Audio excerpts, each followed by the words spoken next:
안녕하세요. 작가 김희경의 혼자 읽기 아까운 책입니다.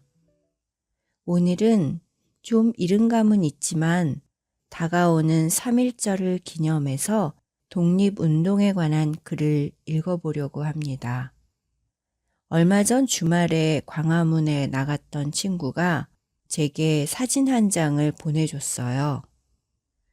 앉아있는 여성의 뒷모습이었는데 등에 싸우는 여자들 역사가 되다라는 문구가 적힌 조끼를 입고 있더군요. 얼마나 반갑던지요. 싸우는 여자들 역사가 되다는 제가 쓴 책이거든요.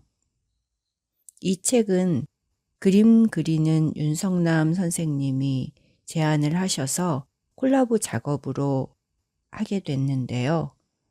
여성 독립운동가 14분의 삶을 그렸습니다. 옛날 자료들을 찾고 보는 것이 너무 힘들어서 사실 할 때도 또 하고 나서도 괜히 한 게 아닌가 하는 생각을 했었어요. 그런데 막상 책이 나오고 독자들을 만나면서 그런 생각이 바뀌었습니다.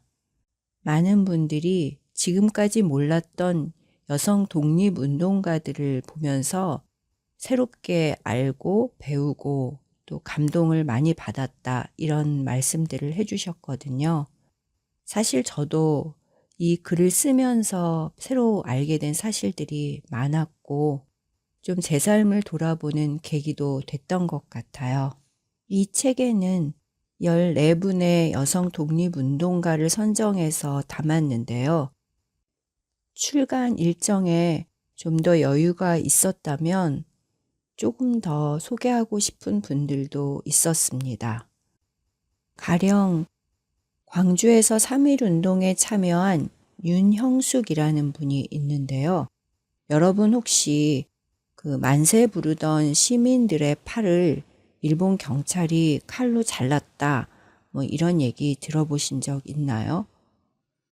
저는 예전에 그런 얘기를 들었을 때 설마 그렇게까지 할까 하고 믿지 않았어요.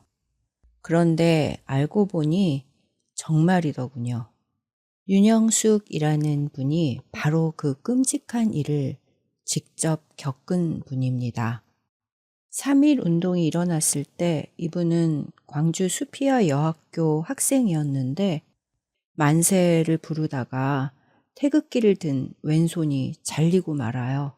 그런데도 바로 오른손으로 태극기를 집으려고 했대요. 결국 피를 너무 많이 흘려서 혼절하고 말았지만 이렇게 큰 부상을 입었는데도 주동자로 잡혀가서 또 감옥에 갇히게 됐죠. 팔이 잘리는 부상을 입고 감옥살이까지 하는 바람에 나중에는 오른쪽 눈까지 잃게 됐어요. 정말 처참한 일이지요. 하지만 윤영숙 열사는 이후에도 어린이와 문맹자를 교육하는 데 평생을 바쳤다고 합니다. 이렇게 대단한 여성 독립운동가들에 대해서 알게 되면 지금까지 왜 몰랐을까 아쉽기도 하고 반성도 되고 또 앞으로 열심히 살아야겠구나 뭐 이런 다짐도 하게 되지요. 오늘은 제가 쓴 싸우는 여자들 역사가 되다에 실린 14분의 이야기 중에서 정정화 선생에 관한 이야기를 읽어보겠습니다. 정정화 선생은 임시정부의 버팀목과도 같은 존재였는데요.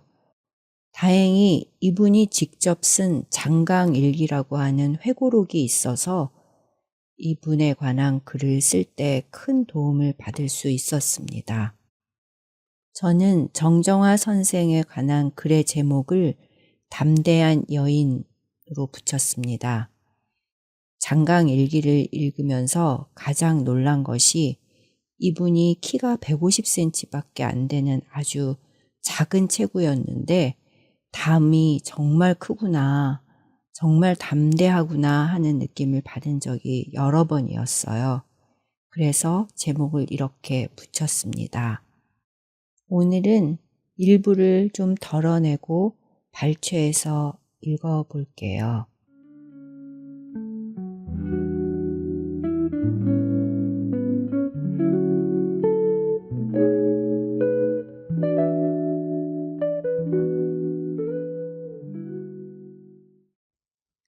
담대한 여인 정정화.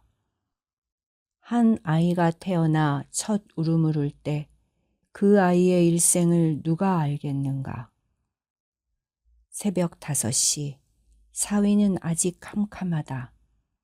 어느새 왔다 갔는지 머리맡에 아범이 두고 간 조간이 가지런히 놓여 있다. 그러나 정화는 신문을 펼칠 생각도 않은 채 우두커니 앉았다.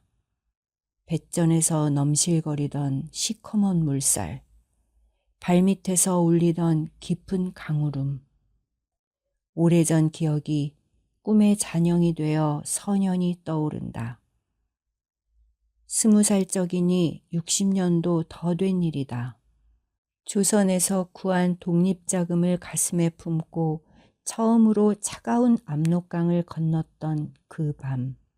불쑥 떠오른 옛 기억이 다른 기억들을 끌고 나오려는 것을 정화는 가벼운 고갯짓으로 털어버린다. 대갓집 셋째 딸로 태어나 갖은 사랑을 받은 그가 집도 절도 없는 망명객이 되어 기류에서 반생을 보내고 간신히 돌아온 조국에서 과부 아닌 과부로 남편의 생사조차 모른 채 살아갈 줄 누가 알았으랴. 그러나 그는 한 번도 한탄하거나 원망한 적이 없다. 스스로 택한 길이다. 그 길이 이리 굽고 험한 길로 이어질 줄 그때는 몰랐지만 설사 알았더라도 별다르지 않았으리라. 그는 젊었고 젊음은 안위가 아니라 당위를 택하는 법. 그는 그 젊음을 후회한 적이 없다. 구순을 앞둔 지금도 그런 젊음이 제 안에 불씨처럼 남아있기를 바랄 뿐이었다. 그가 첫 울음을 운 것은 1900년 8월 3일 서울 장사동이었다. 무관 출신인 할아버지와 아버지는 병조 참판을 거쳐 각각 공조판서와 수원 유수를 지낸 고위 관료였다. 그는 양대 판서집으로 불리던 이 대갓집의 이남 사녀 중 셋째 딸로 태어났다. 아버지 정주영과 어머니 김주연은 작고 예쁜 딸에게 묘희라는 이름을 지어주었다. 어린 묘희에겐 부족한 것이 없었다. 을사늑약이 체결된 1905년 부친이 관직에서 물러났지만 고향인 예산에 적잖은 땅이 있었기에 살림은 넉넉했고 부모님은 물론 터울 많은 큰오빠와 두 언니, 2살 위 오빠까지 온 집안 식구들은 넘치는 사랑을 주었다. 그럼에도 묘희는 갈증을 느꼈다. 배움에 대한 갈증이었다. 완고하고 보수적인 아버지는 딸은 업문이나 깨치면 된다고 여겼다. 이미 많은 양반가에서 자식들을 신식 학교에 보내던 시대에도 아들을 서당에 보내 한학만 배우게 한 아버지였다. 딸을 가르친다는 생각이 떠오를 리 없었다. 그러나 묘희는 배움을 포기하지 않았다. 아버지 몰래 오빠를 따라 서당에 다니며 6살 때 벌써 천자문을 떼었다. 9살에 서울 집에 와서는 아버지가 오빠들에게 붙여준 가정교사 밑에서 한학 공부를 이어갔다. 이번에도 아버지의 눈을 피한 도둑 공부였다. 어느 날 가정교사는 아버지에게 어린 묘희의 영특함을 칭찬하며 공부를 시키자고 했다. 완고한 아버지도 이 예쁘고 영리한 것의 재능을 더는 모른 척 할 수 없었다. 그는 소학까지만이란 단서를 달아 딸의 글 공부를 허락했다. 덕분에 묘희는 처음이자 마지막으로 아무 걱정 없이 공부에만 전념할 수 있었다. 어린 시절은 짧았다. 1910년 가을, 죽기 전에 손녀를 시집 보내겠다는 조부의 고집에 떠밀려 그는 꼬마 신부가 되었다. 상대는 동갑내기 김의한이었다. 신랑의 아버지 김가진은 서울 출신으로는 최초로 종 1품까지 오른 인물로 일찍이 김옥균, 서재필 등과 교류하며 독립협회에도 주도적으로 참여한 개화파였다. 독립문 글씨도 그가 쓴 것이었다. 을사늑약 이후 관직에서 물러난 그는 대한협회 회장을 맡아 국권회복 운동을 벌이기도 했으나 나라가 망한 이즈음엔 집에서 두문불출하고 있었다. 시집살이는 매서웠다. 33 젊은 시어머니는 10살짜리 맏며느리를 혹독하게 다루었다. 친정마저 예산으로 낙향해 의지할 데 없는 그에게 그나마 자상하고 인자한 시아버지가 있어 위안이 되었다. 매동 소학교와 중동 중학교에서 신학문을 배우던 남편 김의한이 들려주는 세상 소식도 숨통을 틔워주었다. 시리에 빠진 시아버지 김가진을 일으켜 세운 것은 1919년 3.1운동이었다. 묘희의 큰오빠 정두아를 통해 김가진은 비밀결사 대동단의 단장 전엽을 만났고 74 고령에 대동단 총재를 맡으며 독립투쟁에 뛰어들었다. 이런 내막은 모른 채로 묘희는 모처럼 활기를 띤 시아버지의 모습에 흐뭇했다. 곧 첫 손주도 태어날 예정이었다. 그러나 그해 여름 묘희는 결혼하고 처음 얻은 아이를 낳자마자 잃었다. 말로 할 수 없는 아픔 속에 뒤미쳐 두 번째 충격이 찾아왔다. 가을이 깊어가던 10월 말, 시어머니가 신문 한 장을 건넸다. 신문에는 남편과 시아버지가 10월 10일 상하이로 망명했다는 기사가 실려 있었다. 어지간한 일에는 눈도 깜짝하지 않는 묘희도 이 뜻밖의 소식에는 놀라지 않을 수 없었다. 안 그래도 남편이 시아버지를 모시고 나간 뒤 감감무소식이라 걱정하던 차였다. 놀람과 안도감이 교차했다. 일제로부터 남작 자규까지 받은 고위 인사 김가진의 망명은 국내외에 큰 관심을 불러일으켰다. 대동단은 김가진 부자에 이어 잇따라 의친왕 이강의 망명을 추진했다. 그러나 11월 초 이강이 국경 지역에서 붙잡히며 조직은 노출되고 전엽, 정두아 등 간부 대부분이 체포당했다. 은행가로서 대동단에 자금을 댔던 오빠 정두아는 유행이 풀려났으나 최익한 등 단원 30여 명은 옥고를 치렀고 단장 전엽은 옥중에서 목숨을 잃었다. 몇 달 사이에 일어난 일생일대의 변화는 묘희를 뒤흔들었다. 첫 딸의 죽음, 대의를 위해 노년의 평안을 버린 시아버지의 결단, 묵묵히 독립운동을 지원한 오빠의 헌신. 묘희는 자신에게 물었다. 어떻게 살 것인가? 1920년 새해를 맞은 며칠 뒤 묘희는 마음을 굳혔다. 시어머니에게는 친정에 다녀오겠노라고만 하고 아버지를 찾아 자신의 뜻을 알렸다. 상하이에 가서 시아버지를 모시면 어떨까요?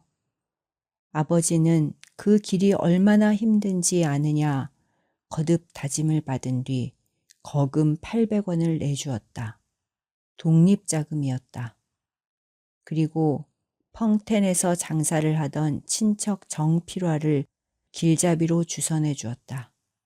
한나절 만에 길채비를 끝내고 그날 밤 요인은 서울역에서 의주행 열차에 올랐다. 20살 겁없는 여인은 그렇게 나고 자란 조국을 떠났다.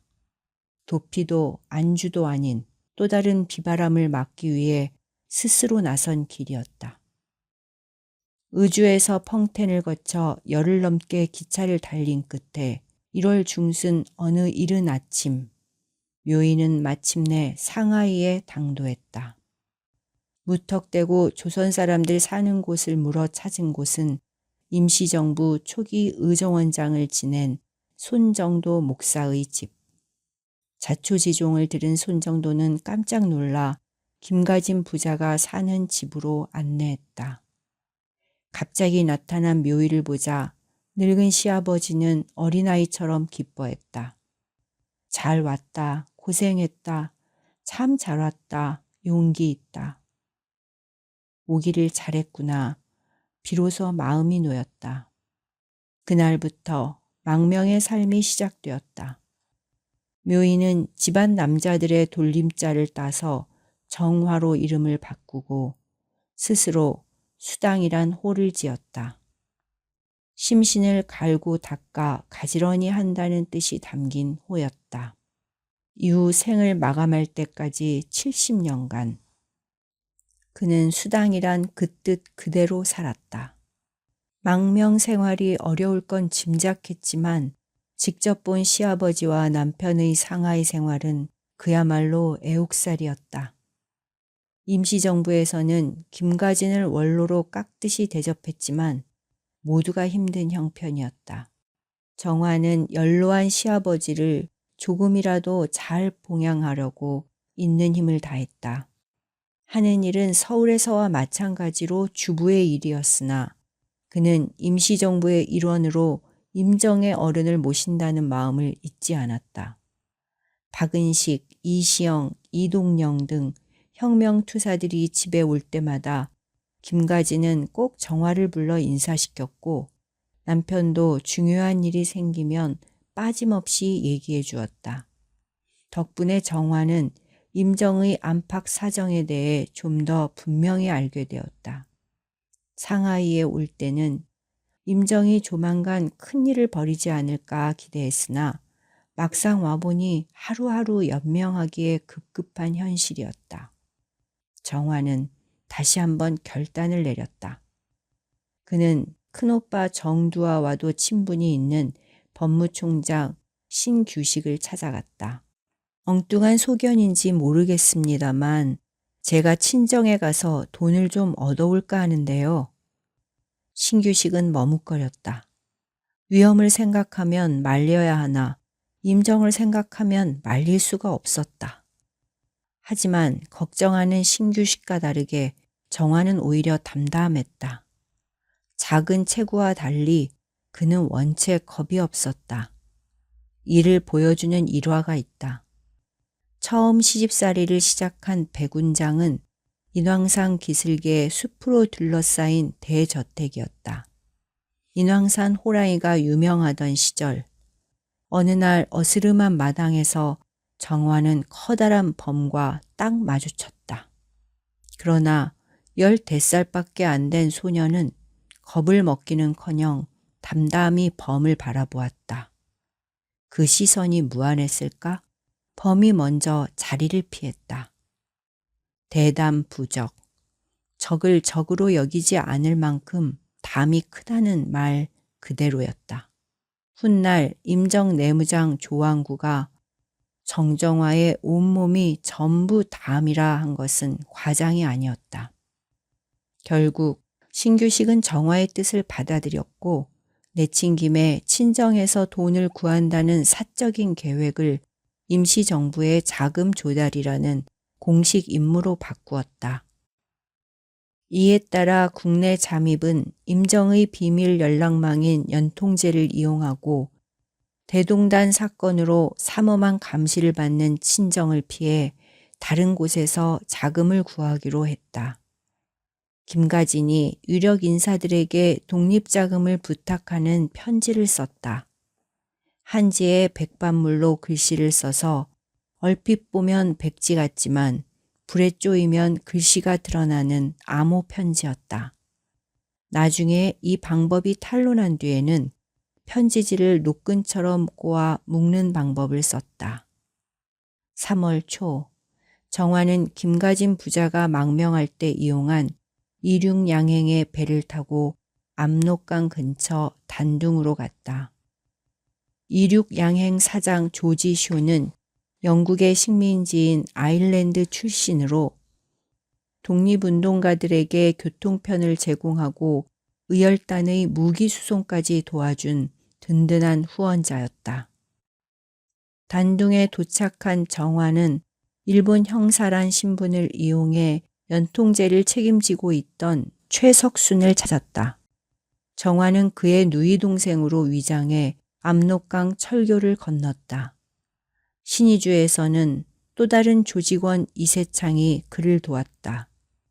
세창 양복점 주인이며 재단사인 이세창은 양복점을 비밀 연락처 삼아 지하 요원으로 활동하고 있었다.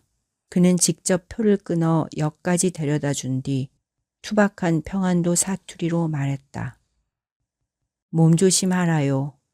자기만 생각할 거이 아니라 남도 생각을 해야 하는 일이야요. 길에야 또 들어올 수 있으니까니. 내래 솔직하게 한마디 하갔는데 젊은 아주머니래. 더구나 귀골로 곱게 산 사람이 이런 일을 하리라고는 꿈에도 생각 못해시다. 독립운동하는 유명한 사람들이래 다 이런 험악한 일을 하는 건 아니디요? 그렇디요? 나 같은 놈이나 하는 일인 줄 알았거든. 입을 열면 눈물이 나올 것 같아 정화는 말없이 고개를 숙였다. 나라에서 뭘 받기는커녕 권력자들이 압제에 억눌리기만 한 사람이 망한 나라를 찾겠다며 목숨을 걸고 싸우는 모습에 가슴이 먹먹했다. 이 나라의 주인은 과연 누구이며 독립운동은 누구를 위한 것인가? 한번 떠오른 질문은 이후로도 오래 정화의 뇌리에서 지워지지 않았다. 서울에 도착한 정화는 세브란스 병원 의사인 신피로의 집에 은신하며 김가진이 지시한 사람들과 접촉했다. 그러나 사람들은 몸을 사렸고 기대만큼의 성과를 거두지 못한 채 20일 만에 짐을 쌌다. 신의주로 돌아온 정화는 이때도 이세창의 도움을 받아 밤에 쪽배를 타고 압록강을 건너 상하이로 돌아갔다. 모금 액수는 예상보다 훨씬 적었으나 시아버지와 남편, 임정 사람들 모두가 여자 혼자 그런 큰일을 했다니 대단하다며 치켜세웠다. 1922년 6월 정화는 세 번째로 밀입국을 시도하다 마지막 순간 체포되었다. 연통제가 붕괴되고 이세창도 붙잡혀간 상태에서 잠입을 강행한 건 상하이를 떠나 만주로 갈 자금을 마련하기 위해서였다. 당시 임시정부는 질이 멸렬한 상태였고 일찍부터 무장투쟁을 지지했던 김가진은 만주로 가서 독립군에 합류하길 바랐다. 마침 북로군정서에 김좌진이 함께하자는 편지를 보냈다. 고령의 건강도 나쁜 김가진에게는 마지막 기회였다. 정화도 외교 독립은 불가능하다고 믿었기에 어떻게든 시아버지의 뜻을 이루어드리기 위해 위험을 자처했다. 그러나 일은 틀어지고 정화는 종로경찰서까지 끌려갔다. 다행히 상하이 생활이 힘들어 친정으로 가는 길이라는 핑계가 통해 간신히 풀려날 수 있었다. 그러나 나쁜 일은 한꺼번에 닥친다더니 곧이어 상하이에서 부음이 전해졌다. 친정 아버지가 준 독립자금은 시아버지의 장례비가 되었다. 구한말 대신을 지낸 이들 중 독립운동에 뛰어든 사람은 김가진이 유일했다.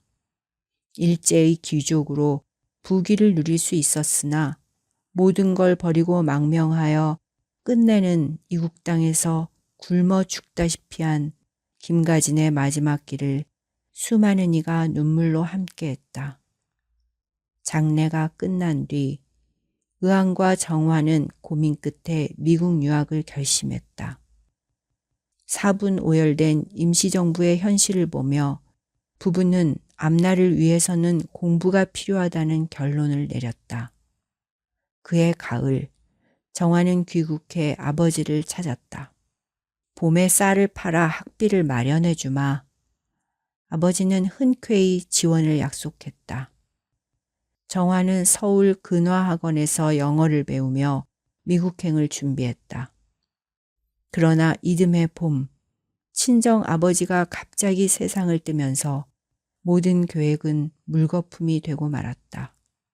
24 정화 부부는 정신적, 물질적 지주였던 두 어른을 잃고 오롯이 둘의 힘으로 삶을 개척해야 했다. 정화가 임시정부의 안주인으로 불리며 26년간 임시정부의 역사를 함께한 것은 제 의지로만 된 일은 아니었다. 두 어른의 죽음으로 만주행과 미국행이 틀어지며 상하이를 떠나지 못한 외부 상황 때문이기도 했다. 어찌 보면 마지못해 상하이에 남게 된 것이지만 정화는 상황을 탓하거나 주저앉지 않았다. 최선이 아니면 차선을 찾아 최선을 다하는 사람이 정정화였다. 1928년 외아들 후동, 후에 자동으로 개명함. 후동이 태어났다. 국내에서는 60만세 운동, 광주 학생 운동이 일어나고 신간회가 전국적으로 조직되는 등 대중들의 저항이 꾸준히 이어지고 있었으나 임정은 지도부 몇이 간신히 명맥만 이어가는 형편이었다. 더구나 1931년 일제히 농간으로 조선 이주민과 중국인들이 충돌한 만보산 사건이 일어나고 곧이어 일제가 만주를 침략해 점령하면서 임정은 물론 만주를 무대로 활동하던 독립운동 세력까지 큰 타격을 입었다. 고리무원의 상황을 타개하기 위해 임시정부는 김구의 주도 아래 대일 테러를 계획했다. 1932년 1월 이봉창의 일왕 암살 시도는 실패로 끝났으나 4월 29일 상하이 홍코우 공원에서 일본군의 승전 축하식을 겨냥한 윤봉길의 수류탄은 대성공을 거두었다. 조선인을 냉대하던 중국인들의 시선이 달라지고 각계에서 성원이 답지했다. 국민당 정부도 임정을 적극적으로 지원하기 시작했다.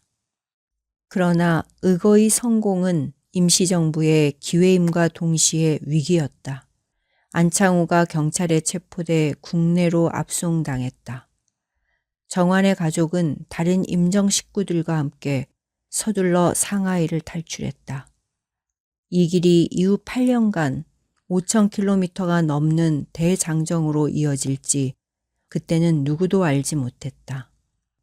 임시정부의 첫 도착지는 저장성 자싱이었다. 정화는 임정 어른들을 모시고 늙고 병든 임정 식구들을 보살피며 임정이 자리 잡는데 손을 보탰다. 사방에서 후원금이 들어와 형편은 훨씬 나아졌으나 돈이 생기자 분란과 구설도 같이 늘었다. 반면 투쟁은 벽에 부딪혔다.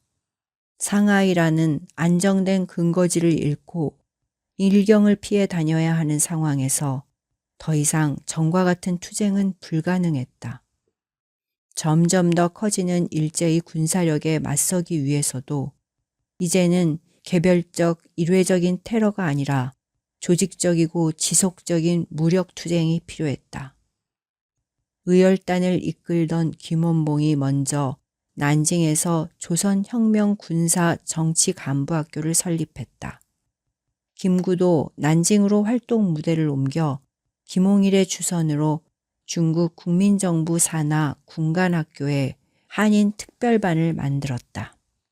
그러나 일본이 항의하자 국민정부는 1년 만에 특별반을 해산했다. 지지부진한 상태가 계속되자 남편 의안은 지원금을 축내느니 밥벌이라도 하겠다며 중국 관청에 취직했다.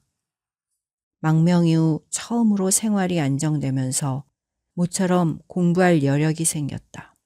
부부는 중국인들과 교류하며 본격적으로 중국어를 익히고 신문, 잡지 등을 보며 세상 보는 눈을 키웠다.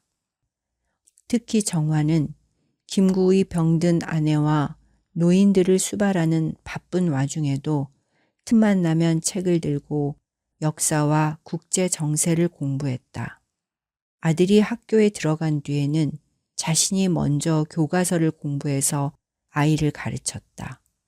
훗날 60의 나이에도 손녀의 교과서로 독일어를 독학할 만큼 그의 향학열은 남다른 데가 있었다. 단지 많이 알고 싶은 욕심이나 지적 허영이 아니었다. 식민지 약소국이 열강들 틈에서 독립하려면 시대의 흐름과 국제정세를 정확히 알고 제대로 대응하는 것이 무엇보다 중요함을 알기 때문이었다. 그는 평소 김원봉의 부인 박차정을 여러 차례 병문안하고 중도 좌파에 속하는 김규식의 부인 김순애와 가깝게 지내는 등 이념을 떠나 여러 민족운동가들과 함께하려 애썼다. 그랬기에 1943년 각 정파의 여성들이 힘을 합쳐 대한애국 부인회를 재건하는 데도 앞장섰다. 그는 부인회에서 훈련부 주임을 맡아 광복군을 후원하고 아이들에게 민족교육을 실시하고 국내외 한인 여성의 단결을 촉구하는 등 다양한 활동에 참여했다. 그 즈음 일제는 기세가 꺾였고 국제정세도 변하기 시작했다. 그는 하루빨리 광복군과 조선의용군이 힘을 합해 일본군을 몰아내고 조선을 해방시키기를 바랐다. 그러나 꿈이 이루어지기 전 1945년 8월 15일 해방이 먼저 왔다. 기쁨과 불안이 교차했다. 우여곡절 끝에 임시정부에서는 11월 하순 정부 요인 10여 명만이 귀국했다. 미국의 반대로 임시정부가 아닌 개인 자격의 귀국이었다. 정환의 가족은 이듬해 1월에야 귀국길에 오를 수 있었다. 20에 와서 46에 돌아가는 길. 배가 대륙의 물길을 따라갈 때 정화의 내리에 그리운 이들이 스쳐갔다. 이 길이 어떤 길인가? 정화는 입술을 깨물었다. 얻고 싶었던 것을 얻었고 가고 싶었던 곳을 찾아가는 지금 나는 그토록 갈망했던 제 한 몸을 불살랐으나 결국 얻지 못하고 찾지 못한 채 중원에 묻힌 수많은 영혼들을 생각해야 한다. 그들을 대신해 조국에 가서 보고해야만 한다. 싸웠노라고. 조국을 위해 싸웠노라고. 나는 아들의 손을 움켜쥐었다. 그리고 손끝으로 말해주었다. 조국이 무엇인지 모를 때에는 그것을 위해 죽은 사람들을 생각해 보라고. 그러면 조국이 무엇인지 알게 된다고. 예상은 했지만 26년 만에 돌아온 조국에서 정화는 기쁨보다 슬픔을 더 많이 겪었다. 단독 정부 수립에 반대하던 김구는 1949년 6월 26일 육군 장교 안두희가 쏜 총에 맞아 쓰러졌다. 흰 천에 덮인 그의 시신 앞에서 정화는 눈물조차 흘릴 수 없었다. 구동어멈 밥 좀 해줄라우 하며 아기를 받아 안던 자상하고 소박한 자연인의 죽음 앞에 그는 말을 잃었다. 그러나 그것은 시작일 뿐이었다. 하나의 나라가 둘로 쪼개진 불안한 해방은 끝내 전쟁이라는 참혹한 결과를 낳았다. 김구가 죽고 1년 뒤 전쟁이 일어났다. 정부가 먼저 도망가 버린 서울에 정화의 가족은 남았고 그것은 또 다른 비극으로 이어졌다. 구입할 수복이 멀지 않던 어느 날 자동차 한 대가 집 앞에 섰다.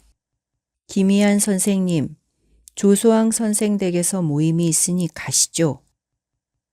불길한 예감에도 정화는 남편을 잡지 못했다. 그것이 남편과의 마지막이었다. 김희아는 조소왕, 김규식, 조한구, 엄황섭 등과 함께 북으로 끌려갔다. 처음으로 정화는 왜 이리 매정하고 야박하냐고 조국을 원망했다. 차라리 나를 벌하라고, 내가 붙들고 있는 사람을 부르지 말라고 하소연했다. 그러나 조국은 언제나처럼 침묵할 뿐이었다. 아니, 침묵이 아니라 더욱 가혹한 대답을 내놓았다. 이듬해 9월, 이번에는 정화 본인이 부역죄란 제목으로 체포되었다. 경찰서에서 그는 친일 경찰에게 손찌검까지 당하며 가혹하게 취조당했다. 가까스로 집행유예로 풀려났지만 차디찬 감옥에서 친일 경찰에게 수모를 당하며 한 달을 지낸 기억은 잊히지 않았다. 겁없이 압록강을 넘던 뜨거움은 이날 이후 사라졌다. 세월이 흘러 1972년 7.4 남북 공동성명이 발표되었을 때 정화는 오랜만에 희망을 가졌다. 웬만해서는 감정을 드러내지 않는 그가 기뻐하는 모습에 식구들이 놀랄 정도였다. 어쩌면 남편을 만날 수 있지 않을까? 아니, 생사라도 확인할 수 있지 않을까? 그러나 기대는 산산조각이 났다. 10월 유신이 선포되고 남북대화는 끊겼다. 정화가 수십 년간 써온 일기장을 불태운 건 그 무렵이었다. 일기장 첫머리에 정화는 이렇게 적었었다. 한 아이가 태어나 첫 울음을 울 때 그 아이의 일생을 누가 알겠는가. 그 문장처럼 상상도 못한 일들로 점철된 일생이었다. 어둠 속에서 불길이 일기장을 집어삼키던 그 새벽을 정화는 오랜만에 떠올린다. 그때는 다 끝이라 여겼으나 아주 끝은 아니었구나 싶다. 삶이 이어지는 한 역사도 희망도 끝나지 않으리라. 부지런한 손주들이 아침을 여는 소리가 들린다. 정화의 얼굴에 가만한 미소가 떠오른다. 아침이다. 새 날이다.